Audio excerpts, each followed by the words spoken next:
Hi. Hello. Welcome to my channel LSM vlogs. So, మనము ఈ కొత్త సీరీస్ స్టార్ట్ చేసాం కదండీ! భగవద్గీత సీరీస్. సో, మనం ఎవ్రీ డే మనము కొత్త రాండమ్ శ్లోకాతో డిస్కస్ చేసుకుందామని మనం ఇది స్టార్ట్ చేసాం. So, today Bhagavad Gita random shloka ఏంటంటే chapter 4 verse 19. So, Bhagavad Gita shloka number chapter 4 verse 19. Okay. So, మనం ఈరోజు ఆ శ్లోక రిసైటేషన్ చదువుదాం. ముందు 2 టైమ్స్ శ్లోక రిసైటేషన్ చదివేసి దాని తర్వాత దాని రియల్ మీనింగ్ ఏంటో మనం తెలుసుకుందాం. ఓకే. యస్య సర్వే సమారంభ కామ సంకల్పవర్జితాః జ్ఞానాగ్నిదగ్ధ కర్మాణం తమహు పండితం బుద్ధః. ఇంకోసారి చూద్దామండి. యస్య సర్వే సమారంభ కామ సంకల్పవర్జితాః జ్ఞానాగ్నిదగ్ధ కర్మాణం తమహు పండితం బుద్ధః. సో ఈ శ్లోకం మనం చదివిన తర్వాత ఇప్పుడు మనం మీనింగ్ చూద్దాం. మీనింగ్ ఒకసారి మనం ఇంగ్లీష్ లో ఒకసారి డైరెక్ట్ గా మనం ఒకసారి చదివిన తర్వాత మనం word by word and what is దాని అసలు యాక్చువల్ మీనింగ్ ఏంటి అనేది మనం తెలుగులో మాట్లాడుకుందాం. The wise call him a sage whose actions and activities are free from desires and selfish motives, and whose actions are burned by the fire of knowledge.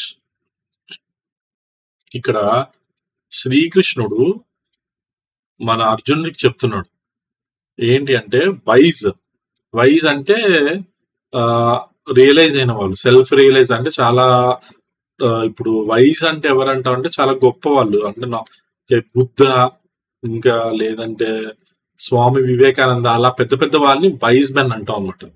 అంటే వాళ్ళకి గొప్ప నాలెడ్జ్ ఉంటది, అలాగే వాళ్ళకి లోకమంతా అనేది కూడా వాళ్ళకి రియలైజ్ అయిపోయి ఉంటుంది, మొత్తం తెలిసిపోతుంది వాళ్ళకి లోకం అంతా ఏంటి అనేది. సో అలాంటి వాళ్ళని వైజ్ అంటాం అనమాట, wise men. The wise call him a sage. అంటే సేజ్ అంటే ఆ వైజ్ మెన్ సేజ్ అనే వాళ్ళని ఎవరు అంటారు అంటే సేజ్ అంటే కూడా వాళ్ళు కూడా ఏంటి అంటే చాలా గొప్ప వాళ్ళు, రియలైజ్ అయిన బాగా పెద్దగా రియలైజ్ అవుతారు కదా, రియలైజ్ అయ్యి వాళ్ళు కూడా గొప్ప జ్ఞానం సంపాదించుకుంటారు, వాళ్ళని కూడా సేజ్ అంటాం. సో జనరల్ గా ఏంటంటే ఈ వైజ్ మెన్ ఎవరిని సేజ్ అంటే గొప్ప ఋషుల్ని ఎవరంటారు అంటే ఎవరిని వైజ్ మెన్ సేజ్ అని ఎవరంటారో చెప్తున్నారు ఇక్కడ. అంటే వాళ్ళు సేజ్ అని ఎవరు అంటారో వాళ్ళు చెప్తున్నారు. ఎవరివైతే actions and activities are free from desires and selfish motives. ఎవరైతే మనుషులు యాక్షన్స్ అంటే వాళ్ళ తాలూకా యాక్టివిటీస్, డైలీ రొటీన్స్ అవన్నీ ఫ్రీ ఫ్రమ్ డిజైర్ లేకుండా అంటే కోరికలు లేకుండా ఉండి, అలాగే సెల్ఫిష్ తనము అంటే నేను ఇది చేస్తుంటే నాకు ఇది కావాలి అనే సెల్ఫిష్ లేకుండా అంత దేవుడి కోసమే, అంత దేవుడి కోసమే, నేను ఏం చేసినా దేవుడు సంతోషం కోసమే అని భావిస్తారో అలాంటి వాళ్ళని ఈ వైజ్ మెన్ సేజ్ అంటారు అనమాట. ఓకే. ఈ వైజ్ మెన్ సేజ్ అని ఎవరినంటారంటే ఏ మనుషులను అంటారంటే ఎవరైతే కార్యములు యాక్షన్స్ అండ్ యాక్టివిటీస్ అంటే ఎవరైతే డైలీ రొటీన్స్, డైలీ జాబ్స్ వాళ్ళకి ఫ్రీ ఫ్రమ్ డిజైర్స్, వాళ్ళ యాక్షన్స్ అండ్ యాక్టివిటీస్ వాళ్ళ కోరికలు లేకుండా ఉంటాయో, అలాగే సెల్ఫిష్ ఐడియాస్ తో ఉండకూడదు, అలాగే కోరికలతో ఉండకూడదు. సో వాళ్ళని ఈ వైజ్ మెన్ సేజ్ అని పిలుస్తారు అనమాట. సేజ్ అంటే గొప్ప ఋషులు, వాళ్ళు అంటే గొప్ప ఎంతో జ్ఞానులు. వాళ్ళు చాలా నాలెడ్జ్ ఉంటది వాళ్ళకి. అలాగే వీళ్ళేంటంటే అలాంటి వాళ్ళకి whose actions are burned by the fire of knowledge. వాళ్ళు యాక్షన్స్ చేస్తారు అంటే కర్మలు. జనరల్ గా మనుషులందరూ కర్మలు చేస్తారు.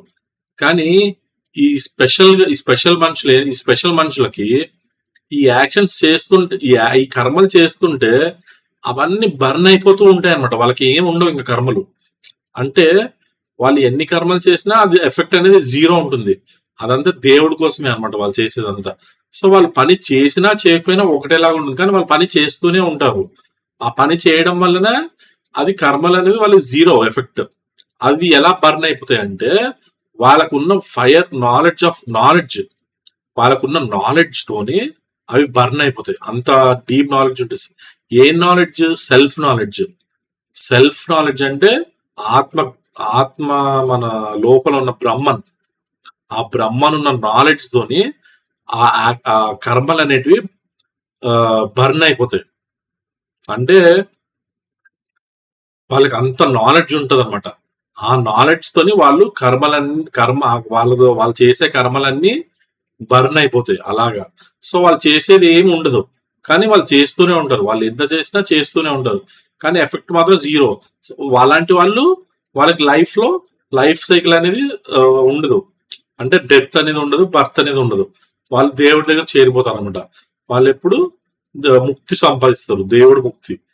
వాళ్ళు భగవంతుడి దగ్గరికి వెళ్ళి ముక్తి సాధిస్తారు. సో అదండి ఈ మీనింగ్. సో వైజ్ అంటే గొప్ప వాళ్ళు సేజ్ ఎవరంటారు?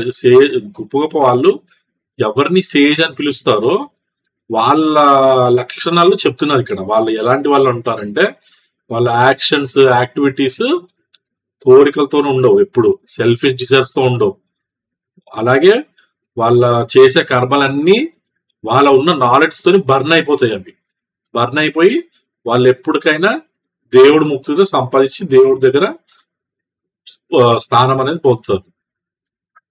సో అదే అండి ఈరోజు శ్లోక అండ్ రిసైటేషన్. ఇంకొకసారి మనము ఇంగ్లీష్ లో చదివేసి వైండ్ అప్ చేసేద్దాం.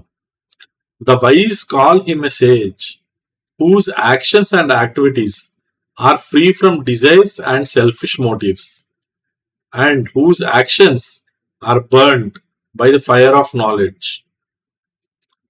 సో మనం ఈరోజు మంచి శ్లోక డిస్కస్ చేసుకున్నాం కదండి.